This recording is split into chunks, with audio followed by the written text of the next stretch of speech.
Walaupun Herman Deru sudah melakukan silaturahmi politik dengan sejumlah tokoh politik Sumsel, namun sampai kini Nasdem, partai yang mengusung Herman Deru untuk maju kembali di Pilkada Sumsel mendatang, belum memutuskan pasangan yang akan mendampinginya.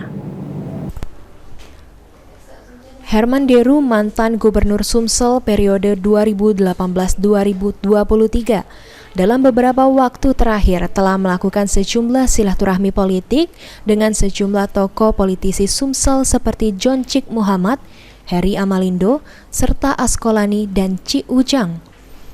Namun dari pertemuan yang dilakukan tersebut, hingga saat ini HD belum memutuskan dengan siapa dirinya akan berpasangan di Pilkada mendatang. Bukan hanya HD, Partai Nasdem yang mengusung HD untuk maju di Pilkada belum memutuskan pasangan HD.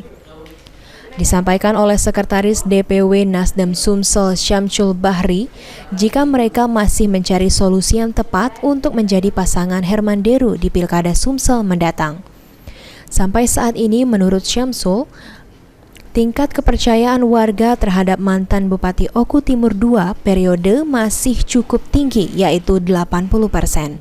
Herman Deru ini kan sejak ditinggalkan oleh Mawadi HDM ini kan, ya kita cari solusi yang terbaik untuk rakyat Sumatera Selatan. Ya, aku yakin Herman Deru ini 80% kan kepercayaan masyarakat Sumatera Selatan masih dipercaya kan, ya itu pun baik. Nah ini banyak yang untuk nampingi Herman Deru seperti JM. Nasdem sendiri terus melakukan komunikasi dengan partai politik lainnya untuk mengusung Herman Deru di Pilkada Sumsel. Firman Hidayat